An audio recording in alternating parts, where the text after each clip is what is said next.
Welcome back, friends, to another episode of The Good, the Bad, and the Bible. My name is Rogan, and you are watching The Mysterious Stoner in the Bowler. I'm not smoking today, however. And I've stated it previously on this channel, I don't just smoke weed, I also partake in alcohol. Because why not? Do you need weed and booze to make life better? No, you don't. But do you need shoes?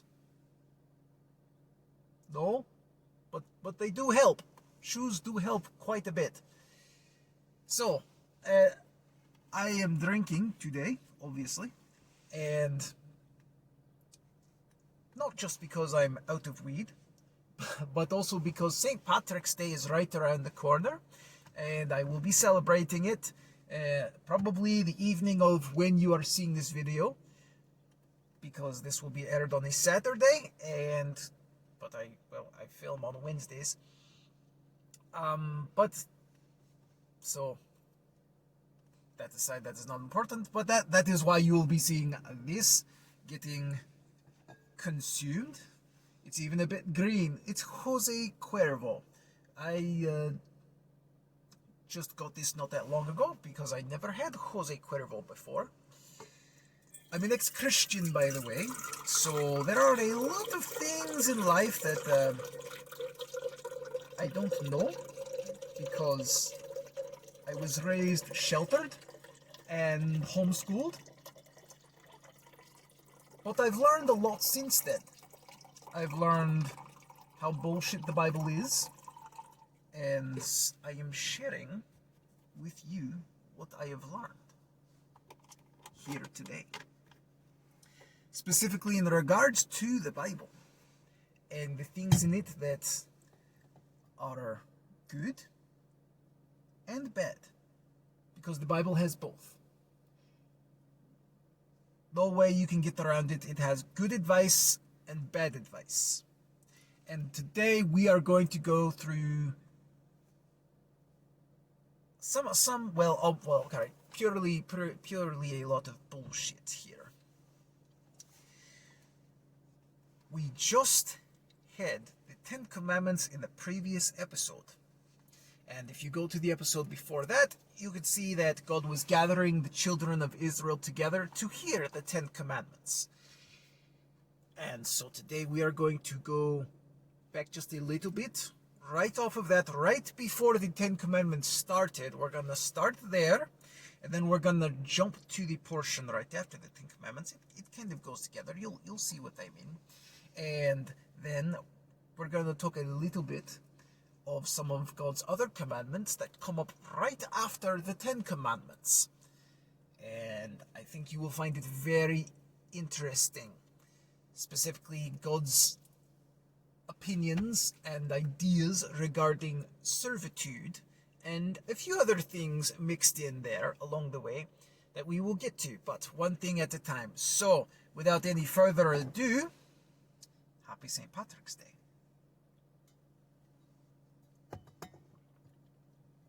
And let's begin. Now, right before we get to the laws about the servitude and servants and such like that, which I think you will find very interesting, before we get to that, there are some things I want to talk about. In chapter 19, Israel is being gathered together to hear from God, and God is speaking to Moses. And it says in chapter 19, towards the very end, starting at verse 21, God is speaking to Moses, and he's saying, go down and tell the people so that they don't come up to Mount Sinai, where God is. There's a huge cloud with thunderings and lightnings, and there's this noise that's made that sounds like a trumpet, or maybe some kind of car horn from a space alien ship that descended into the cloud. We don't fucking know, and neither do the Israelites. Only Moses knows. and and according to Moses, is and no one can come up this mountain to where God is, because if they cross a certain line, God has commanded for any person or any animal even to be killed if they cross the boundaries to go up the mountain. God does not want anyone going up there except for who he says is allowed to go. And but now God is saying, go down and tell the people so that they don't cross the line and they don't come rushing up the mountain, lest the Lord break forth upon them. And it sounds like what this is saying is that if the children of Israel just suddenly rushed the mountain and all tried to go see God, that God would attack and kill them. That it seems to me like that's what's being implied here. And Moses says to God, the people cannot come up to Mount Sinai, for you told us, saying, set bounds around the mountain. So like, what are you concerned about? You already commanded us to kill anyone who comes up here. And God says to him, away, get thee down, and thou shalt come up, thou and Aaron with thee, his older brother Aaron. Only you two can come up. But let not the priests and the people break through to come up unto the Lord, lest he break forth upon them. And then Moses goes down to the people, and then I'm assuming that Moses relays the Ten Commandments to the Israelites, because then it says, and God spake all these words, saying, and then it goes into the whole Ten Commandments. Now, I don't understand what the point is of killing people to keep them from crossing the line, because that is what God commanded Moses to do, to have people set up and ready to kill anyone who would cross the boundary to go up to Mount Sinai. And it seems like God is really worried about everyone rushing up to come see him. You know, he brainwashed, or the way the Bible put it, he hardened the hearts of the Egyptians so that they would continue to abuse the Israelites and keep the Israelites in Egypt. But here it seems like God, even though God could directly influence the Israelites to not come up, he's all concerned. He doesn't want them to, he wants them to use their free will, but if they use it and come up the mountain, he'll kill them. Why does God have to kill people who want to see him? That doesn't seem very just and fair to me. I mean, he wants people to be like him. He says, be holy, for as I, the Lord, am holy. So, if we're trying, maybe you could talk to us face to face and discuss these things, but God does not want to see any humans face to face here. And then after the Ten Commandments, the people are acting very afraid. For I don't know. It's because of the thunderings and lightnings and the noise of the trumpet, and it says that the mountain is smoking. Maybe it was partially. I don't know if it was partially volcanic. I don't think so. But they are afraid, and they're telling Moses, you go speak to God, and we'll listen through you what God says, but don't let God speak to us lest we die. I really don't know if this actually happened or not. Obviously, because we don't really have any evidence. But it just seems like a very cowardly thing to depend on one man only, to speak to an invisible being that you don't know is actually there. They're relying on this cloud, this supposed smoke, and lightnings and a trumpet, maybe? Like, how do we know Moses didn't send someone up Mount Sinai with a trumpet, or maybe several guys with trumpets, to go up and make noises to terrify the people? How do we know? We don't. We just have what the Bible says here. And so the people are afraid, even though they haven't seen anything that God has actually done to them or anything. But God is being very threatening with them.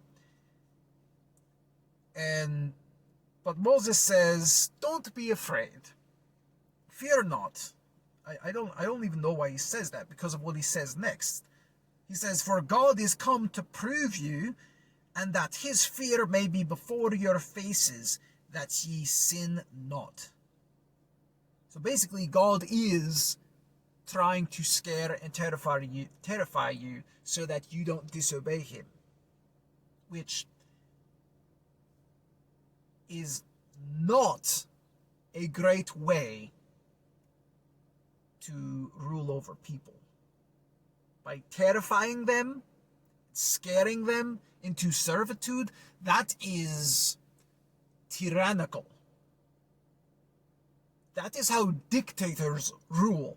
That is how bad people who only care about power rule over others. They make you afraid of them so that you respect them, and not necessarily respect them, but you are afraid to disobey them because of what they will do to you if you don't. And that is how God is acting here, and that is how the people are responding. They're afraid, they're terrified. This doesn't seem like a very good leader of a God to me so far, but let's continue.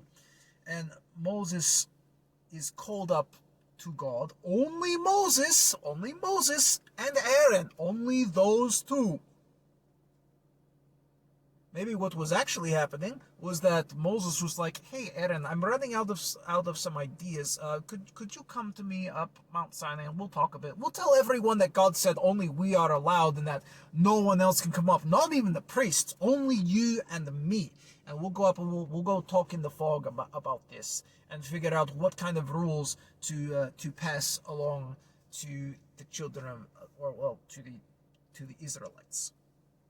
That could have been very well what happened. And I found this little tidbit very interesting. The people stood afar off, and Moses drew near, it says, unto the thick darkness where God was.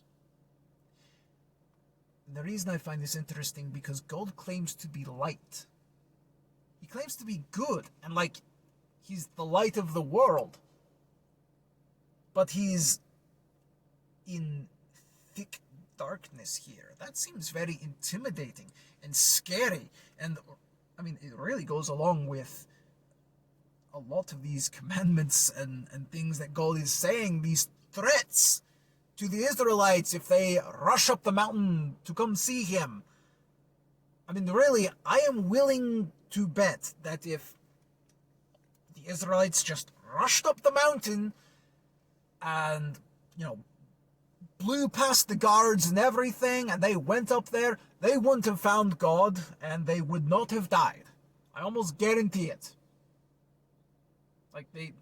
Some people may have died from getting trampled over each other if they were that gung-ho for it, like people rushing into stores for toilet paper during COVID. But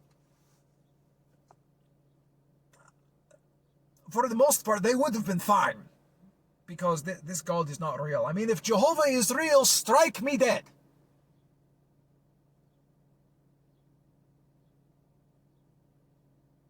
Alright, I guess he's not real.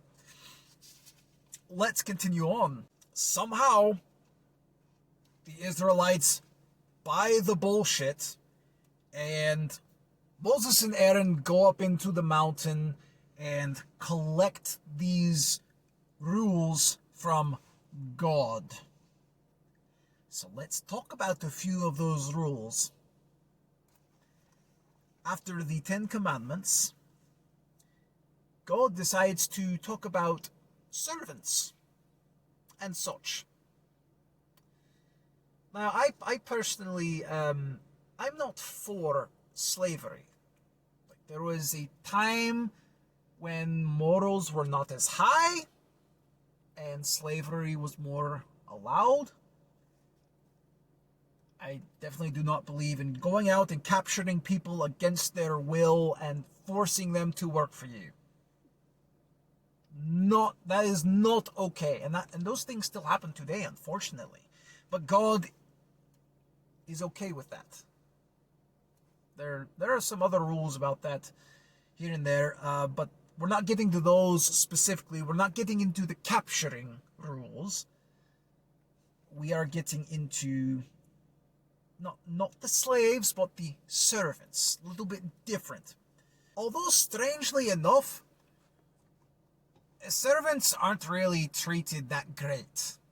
Like, they're not treated as equal human beings whatsoever. And we're going to talk about some of those verses as we go through chapter 21.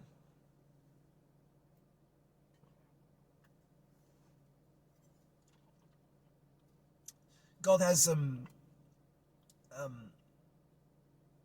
miscellaneous things here and there that he talks about that are kind of ridiculous, but I'm going to gloss over those because those aren't, well, I'll pass over those entirely because they're not really, I mean, they're stupid, but they're not really good or bad. They're just dumb little things that God has issues with. But then he comes to the servants. Laws for servants. He says, "Now these are the judgments which thou shalt set before them.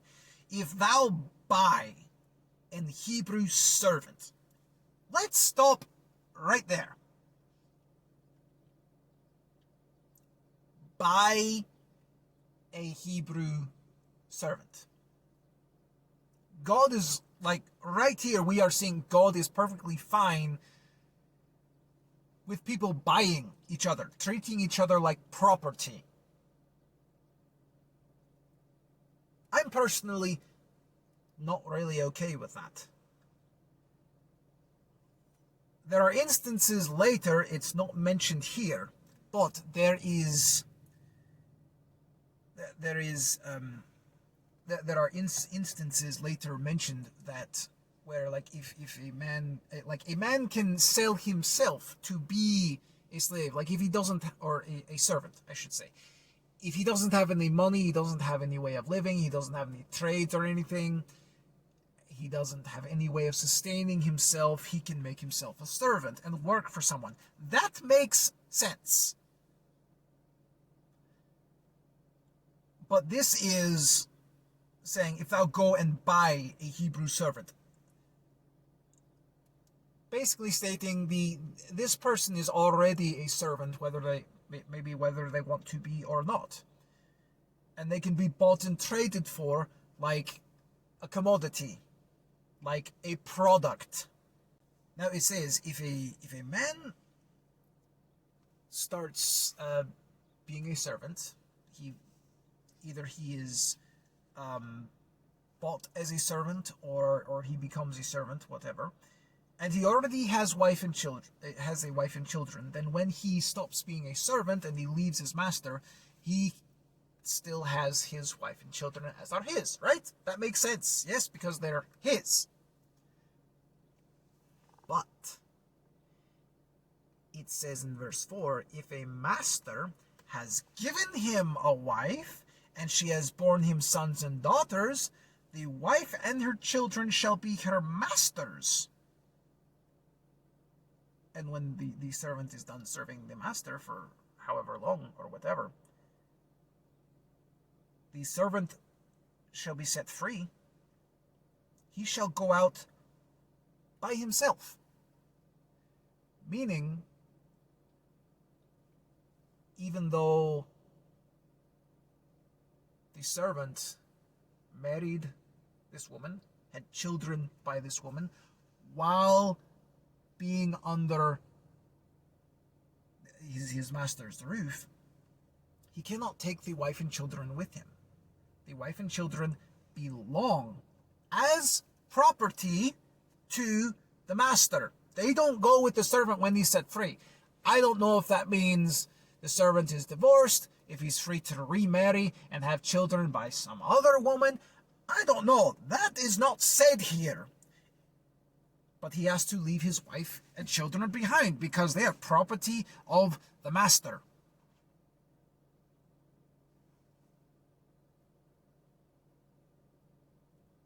I don't think that's fair at all. I don't think that's right. You're treating women and children like fucking property. And then there's things the man can do. No, not to take the wife and children with him. Oh, no. That's not an option. He can dedicate himself to his master. If he just loves his boss that much that he wants to serve him for the rest of his life, there's something he can do. Or, if it's not for his master, for his boss, if he wants to stay with his wife and children, he can go through the same process and stay with his master for the rest of his life in order to stay with his wife and children. But he cannot leave freely and freely take his wife and children unless they were already his wife and children before he became a servant. It's bullshit. Just because your father was a servant at the time when you were born, and then he leaves because he's set free by his master or whatever, you can't go with him. You can't go with your husband or whatever. Way to fuck up families, God! That's not good for the family. I don't know how that would go for the economy or anything like that, but I mean, fuck the economy. You're fucking with families here. This is fucking bullshit. I'll save more of my rant for later because there's more to rant about. But this is I don't like inequality like this. I don't like it.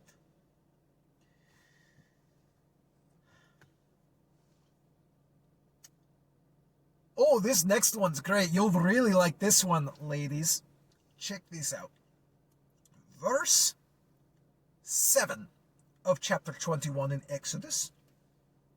And if a man sell his daughter to be a maidservant, she shall not go out as the maidservants do. That men servants do. And then there's a whole nother verse about that. But verse 7, if a man sell his daughter to be a maidservant.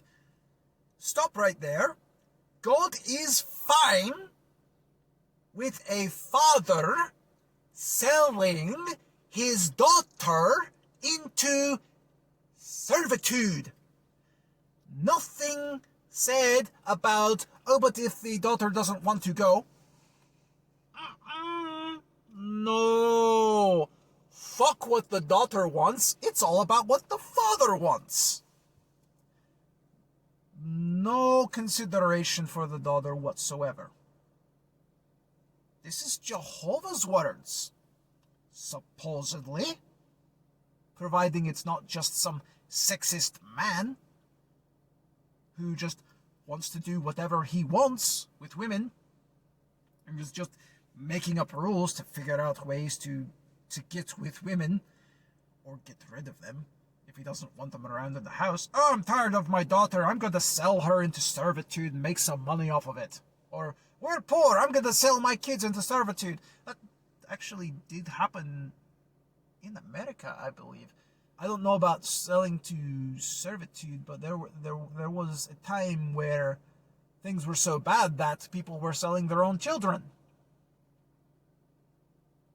Given that this is a supposedly Christian nation, according to some people, I don't believe it's a Christian nation, and I believe it never should be. But it doesn't surprise me entirely, given that they probably got the idea from this. The holy fucking Bible. If a man sells his daughter into servitude, because that's fucking okay, according to Jehovah. Asshole. And then there's this whole thing about a master can buy a daughter and he can marry her if he wants to, and or he can even betroth her, have her marry his son. It says, if he have betrothed her unto his son, he shall deal with her after the manner of daughters. So then he treats her more like an actual woman as opposed to just a female servant. Trust me, there is a difference, and we will see that difference today in this episode. But there's a significant difference between treating a woman servant like a woman servant, and then it's like you have to treat her differently if you're going to marry her off to your son or whatever. But the very fact that you can buy her in the first place, like what the fuck? That's fucked up. It really, I don't care how much you love Jehovah. That is messed up. That is not right. And you should reconsider your thinking if you seriously think that is okay. Because most of the rest of the world does not agree with you.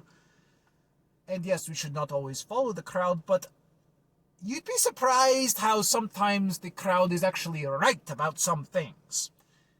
Slavery is one of them, being that slavery is bad. Servitude is bad. Inequality is bad. Sexism is bad. Women are not less than men. They are equal, and they should be treated as such. I may or may not say that again down the road. Let's continue.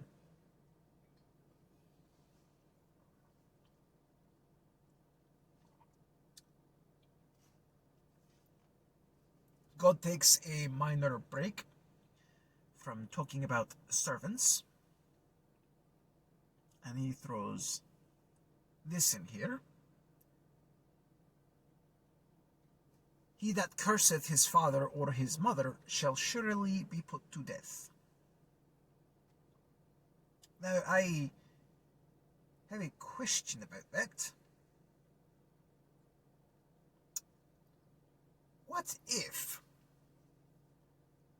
the mother and father are terrible to the children,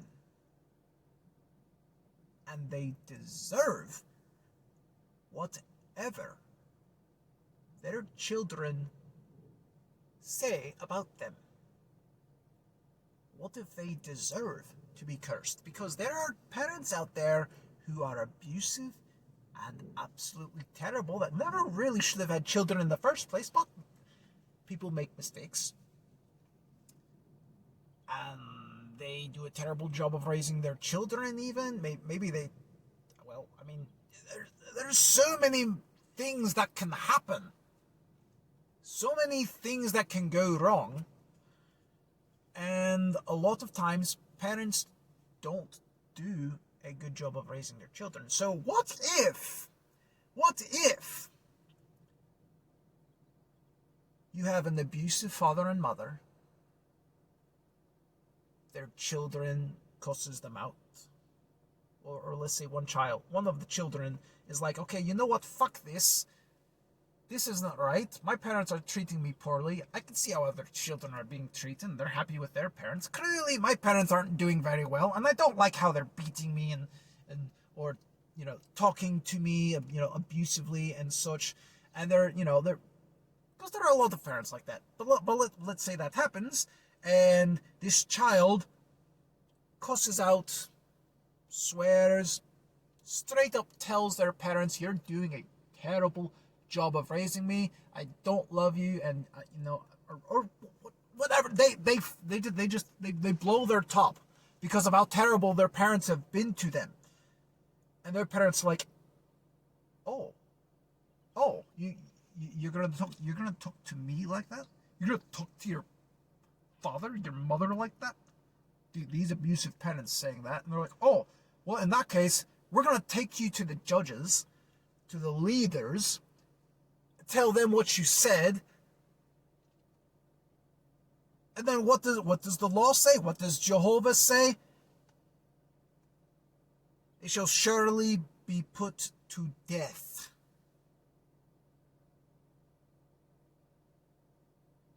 So, if the parents were lying, and the children were telling the truth, had every right in the book to curse their parents or whatnot, it seems like Jehovah does not give a fuck.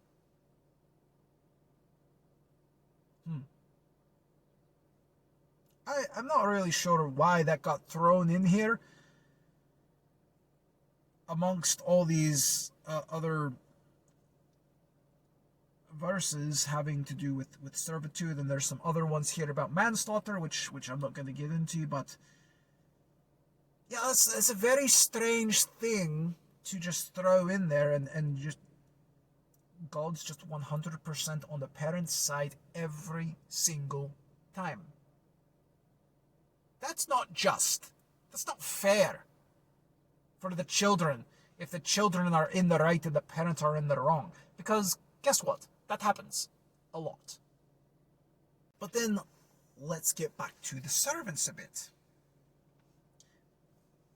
I honestly don't know why all these things relating to servants are like in the same section, but well, some of them make a little bit sense here and there.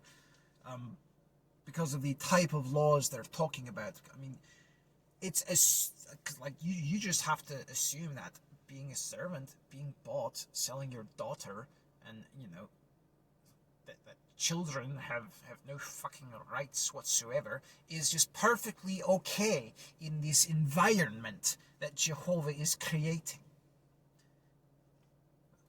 Jehovah providing its, actually Moses and Aaron.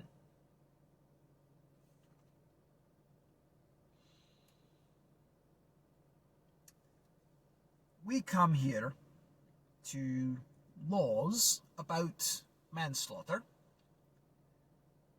specifically having to do with servants. And it seems servants have a teensy bit of right, a little bit, like a smidgen of a right, because it says, and if a man smite his servant or his maid with a rod, and he or she die under his hand, the servant died from being hit, he, that is the master, shall be surely punished. Wait, only punished? Only punished. Only? Only. So a master, well, okay, I guess because it's manslaughter, because it's not on purpose that the servant died, like we'll know that for sure. Like if a master beats their servants and no one else sees it and the servant dies, how are we to know that the beating wasn't like they weren't killed on purpose? Like how the master was like, oops, I beat them a little too much and they died. I didn't mean for that to happen. Oops, I guess I've got to pay a fine or something. It doesn't even say what the punishment is. And then the next verse says, oh, you'll love this, especially if you were a servant back in that day. This is great news for you.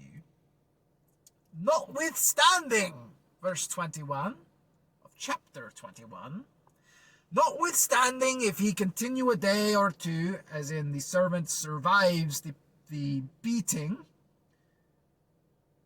the master shall not be punished. For he, the servant, is his, the master's, money. So, God has no problem with masters beating their servants. It would be like if it was legal for your boss at your job to beat you when you don't do a good job. And that's not even that's not necessarily even what it's saying here. It's not saying in what situations a master is allowed to beat a servant. That's not being stated here at all. It's being assumed that masters beat their servants. And it's okay to happen as long as the servant doesn't die. And if the servant does die, oh, the master just has to be punished. Paying a fine or whatever. We have laws today where if you hit someone with your car and kill them by accident, you go to prison. And you can end up in prison for a very, very, very, very, very long time for that. Complete accidental kill. And your life is fucked because of that. That's not at all. Well, it's like oh, you killed a servant. Well, you take a punishment, and if you beat them, but they survive, takes them a couple days to recover. Even, it's okay. No punishment for the master. You can beat them again when they're recovered. It's okay. Jehovah says so. You can beat your fellow man. Fucking dick.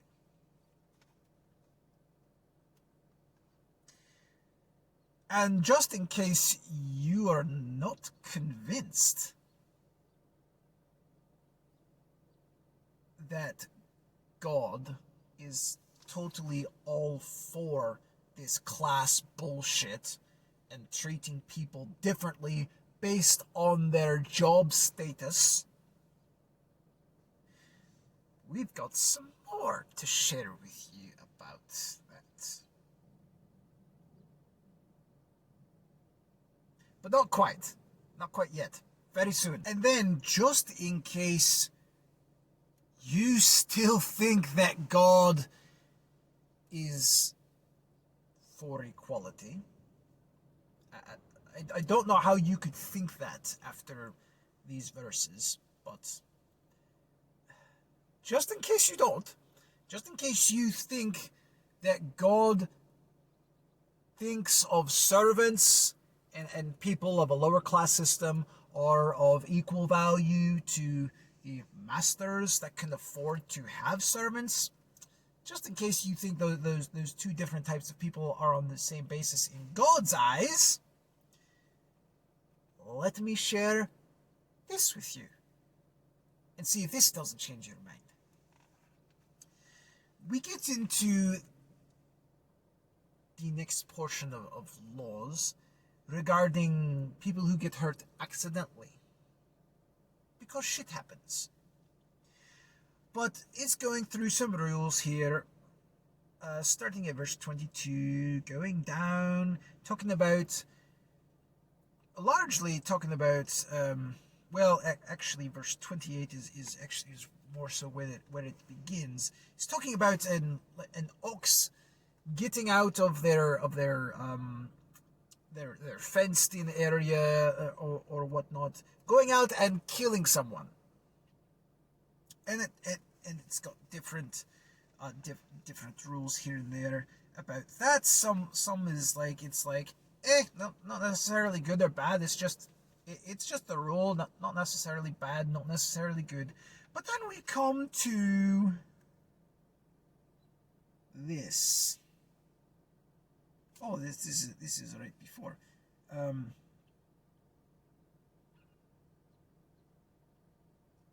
no. We'll keep to the manservant. I almost got sidetracked and went down a mini rabbit trail. Trying to not do that too much. Trying to stay on point. Verse 32. If the ox shall push, well, if you go through the verses here, the basic idea is if the ox kills someone, this is what happens. And like, if it's the owner's fault and whatnot, if the owner like if it's known that this ox tries to get out and everything, and the owner doesn't do anything about trying to keep the ox penned or anything, there's penalties for the owner of the ox. But it says if the ox gets out and it kills a manservant or a maidservant, he shall give unto their master 30 shekels of silver, and the ox will be killed. Now,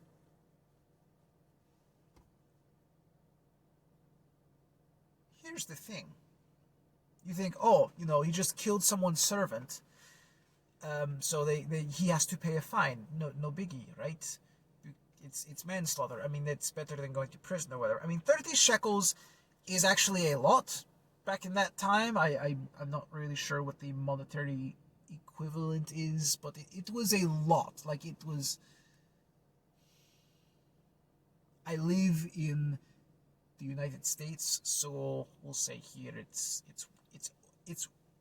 over $100 easily. But here's the thing.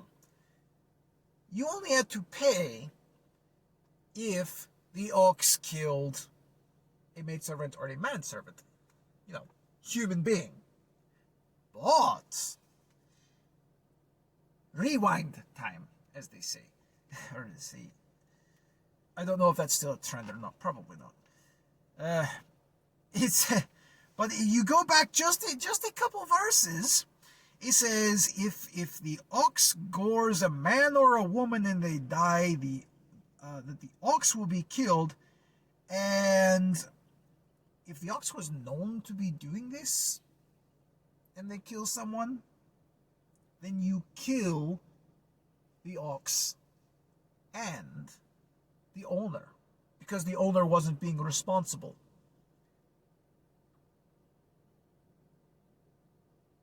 You would think that sounds fair, because the owner's irresponsibility resulted in someone's death, so they need to die in punishment.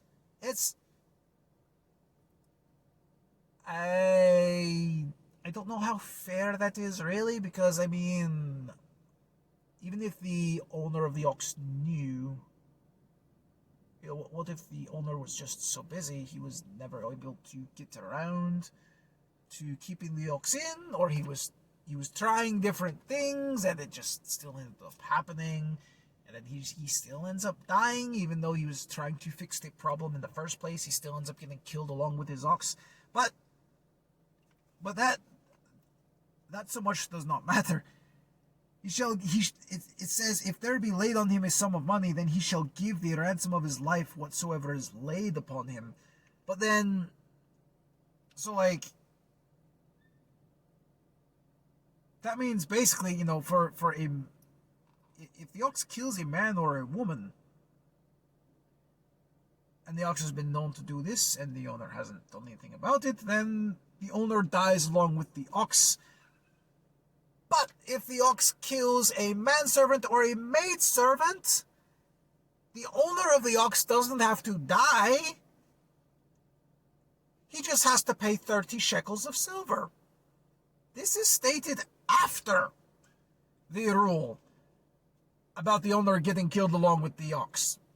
So it's like, oh, it's a regular man or woman that gets killed.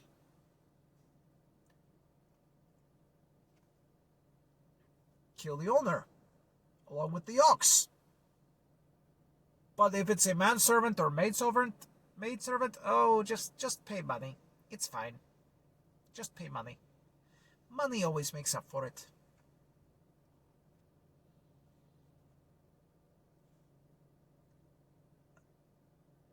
I mean, how can you not see that God is all about that class? He's all about that class system.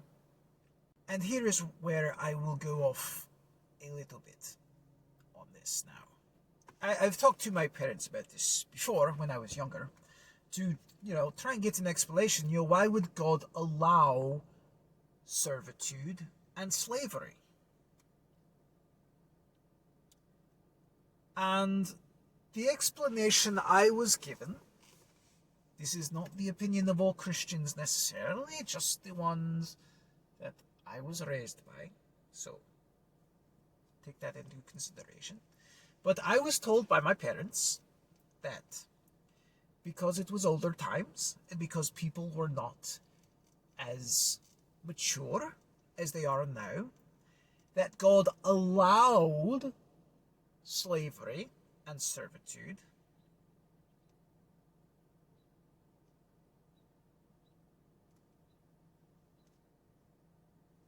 because people just weren't as well along in their morals. And so God was like, basically God was stooping to their level, but trying to raise the bar just a little bit to help them grow up a bit. So it's like, oh yeah, you shouldn't beat your servants to death, so if you do, there's a punishment. But if you beat them and they're fine, that's okay. Because you're too stupid, so I'm lowering my expectations for you. You only have to come up to here when it comes to servitude and slavery. Which is really strange, actually, that God would keep the morals for slavery and servitude that low. But when it comes to things like what they eat, to cutting the tip of the men's penises, and a whole bunch of other rules where God just gets into some crazy fucking details that are like ridiculously difficult to follow.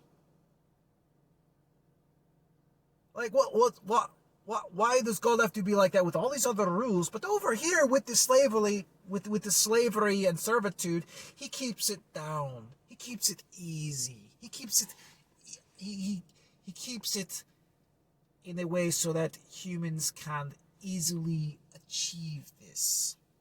It's okay if you beat your servants, as long as they don't die. But today it's not okay to have servants anymore, and slavery. Like, that's what Christians are saying now. At one point, slavery was okay, and now it's not. Like, God switched the morals up because humans eventually grew up. Why did it take humans so long to grow up in this area? When they had God, the perfect example of love, justice, and mercy, supposedly. But this is how he wants them to treat their employees or their servants, whatever. I don't know if employee would be the right term. Employee might be a much nicer term. I'm just not sure the in-depth level of servitude here, because it's not quite the same as slavery, but it's still extremely low to be okay to beat your servant to death and not be killed for it. But then if an ox gets out by accident because you were irresponsible, you have to die along with your ox. But if your ox kills a maidservant or manservant, you only have to pay 30 shekels. You don't have to die over that. It was just a servant. It's only going to be a hefty fine because it was some other guy's very valuable property. Maybe valuable, but still property nonetheless. And don't forget, if it was a woman servant, she might have been sold into that by her own father against her will. Most likely. Like, who the fuck wants to be sold into servitude by their own parents? Unless their parents are just that terrible. If God is such a just, merciful, loving God, who believes in the equality of men and women and isn't sexist,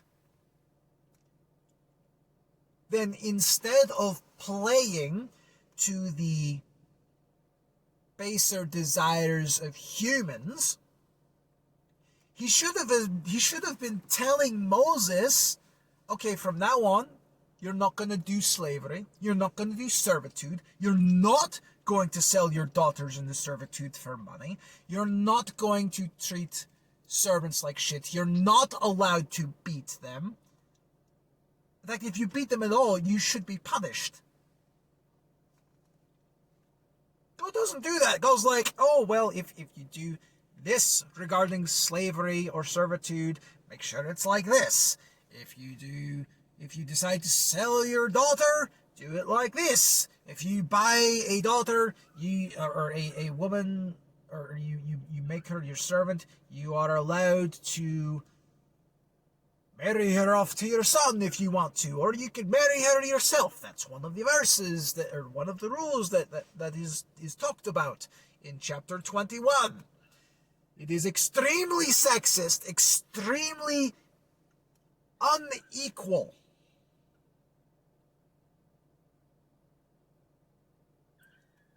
God should have been helping the Israelites to get out of this, not encouraging them to do more.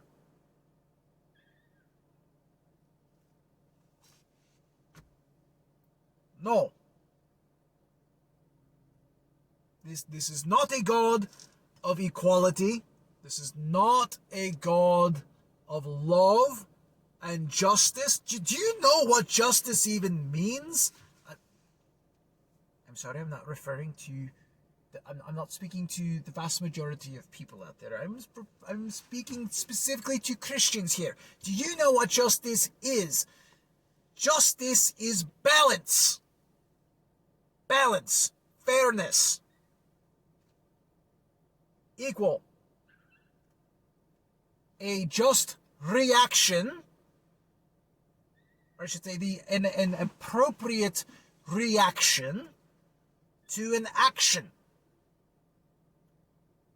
If it is the right reaction, then it is just. What is just here about selling your daughter into servitude? What is just about beating your servant and saying it's okay as long as they don't die?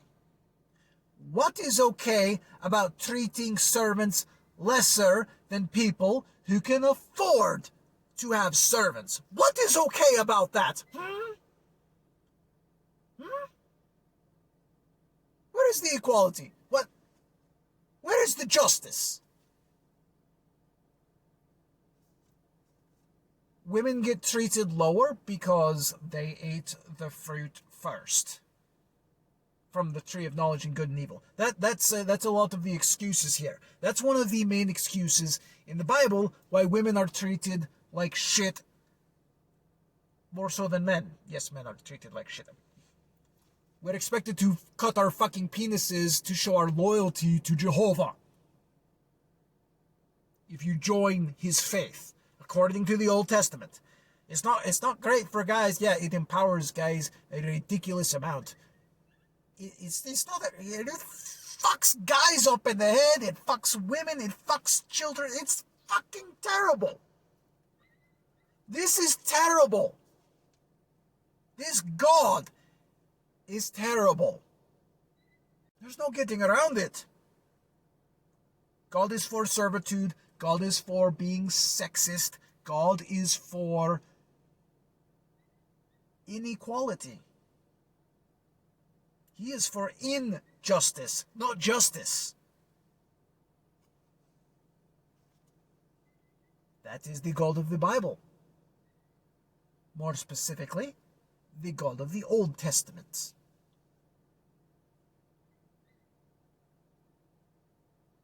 The God of the Torah. This is the second book in the Bible. And there are people who only follow the first 5 books. The Torah, like I said. That's what they call the first 5 books, the Torah. And people worship this God.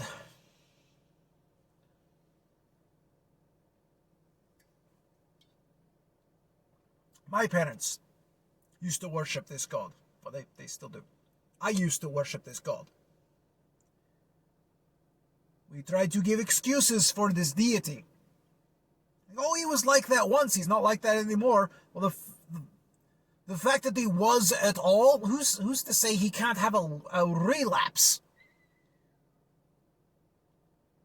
Who's to say he won't suddenly brainwash Gentiles again like he did the Egyptians? Harden their hearts to hold on to the Egyptians. He did it on purpose. God does not believe in free will. He does not believe in equality. He does not believe in justice. He does not believe... Did I say freedom of will already? Free will?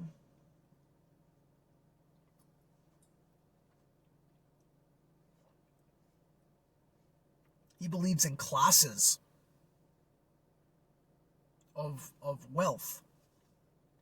He believes in favorites, because that is how he treated Abraham. Even though one of the 10 Commandments is, thou shalt not lie, he has helped Abraham lie multiple times. And I've talked about that in other videos in the past that you can go see.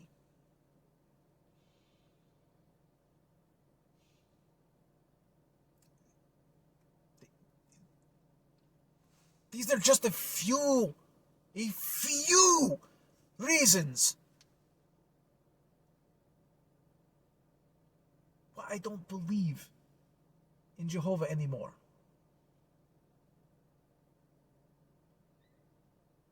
Only Moses and Aaron allowed up into that cloud, entering the darkness, to make up these rules. How can we manipulate this entire nation of people?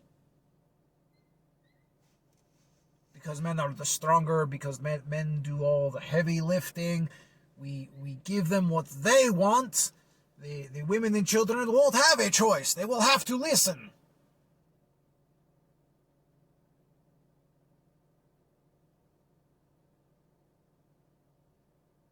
I think that's what happened. Really.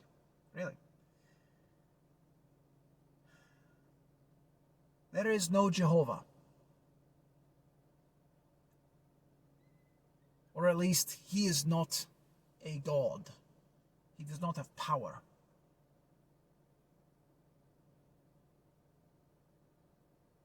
I mean, he can't stop me from making these videos. I will be making these videos for a long time. When I die, I will die of natural causes, or because another human decided to kill me because they were pissed off that I was sharing the truth about Jehovah, or something else that the world does not want to accept as being truth.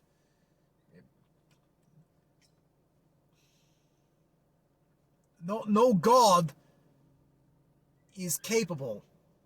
In any mainstream religion, no God is all powerful. There is no God that is all powerful.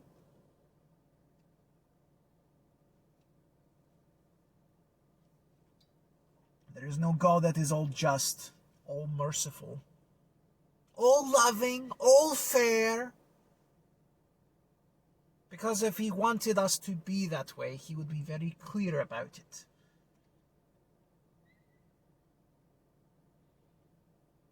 And he would make a much bigger effort to be clear.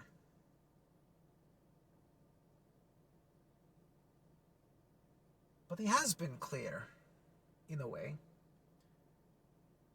telling people how to treat each other here. Like I said, very opposite of, well, maybe I haven't said. I'm getting this confused with other conversations I've had briefly. Jesus said, love your neighbor. Do good to those that hate you. I don't believe that Jesus is God or was the Son of God. But if he was a real person, he had some nice things to say that happened to make it into the Bible. And the things that he said just aren't anything like the way Jehovah is treating people here. The way he's telling people to treat each other. If you beat your servant, it's okay. If you sell your daughter into servitude, it's okay. I highly doubt Jesus would be okay with that if he were a real person. Because Jesus comes across as a very friendly individual for the most part. Like 90% of the things Jesus says is nice. And promotes world peace for the most part. He encourages people to get along. But Jehovah,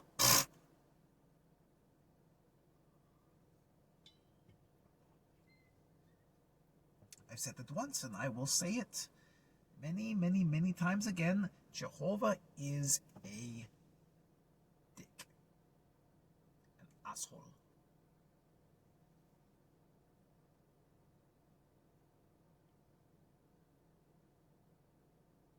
And you can come back next week and find out even more ways in which he is an asshole in some of his other rules that we'll go over together. In fact, let me look real quick. Let me see if there's anything positive coming up. I'm pretty sure there is in the next portion. Oh, yes, I do have some things highlighted in green. That's the way I do things in my Bible that I have here. I highlight in green what I think is good advice, and I highlight in orange what is questionable and suspicious and bad, of which there is a lot. I will be needing